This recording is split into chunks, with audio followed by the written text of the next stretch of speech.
দেখুন কত বড় বড় পকোড়া হয়েছে, সর্ষে ফুলের পকোড়া। এবার উল্টিয়ে দেব।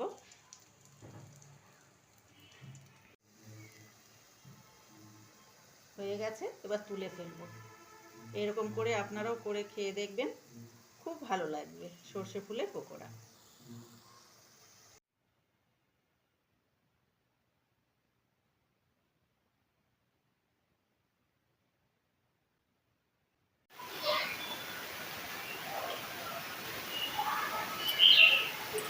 এই পেঁয়াজের পাতা দিয়ে সর্ষে ফুলের পকোড়া বানাবো।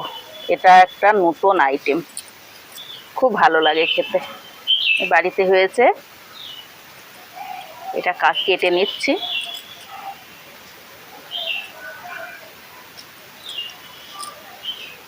অনেক পাতা হয়েছে।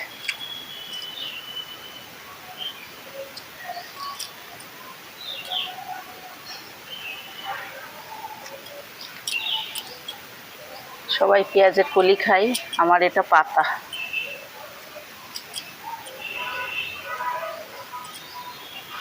খুব সুন্দর হয়েছে পাতাগুলো। আর বাড়ির জিনিস তো, সার মাটি দেয়া নেই। এগুলো খাওয়া স্বাস্থ্যের পক্ষে খুবই ভালো।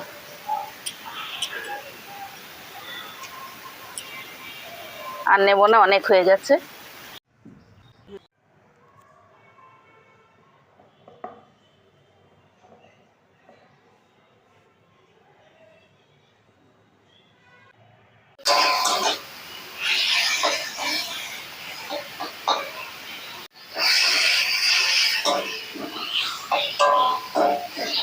পেঁয়াজ পাতা ভাজা হয়ে গেছে। সর্ষের ফুলটা শিলে বেটে নিয়ে আসলে এবার দিয়ে দেবো।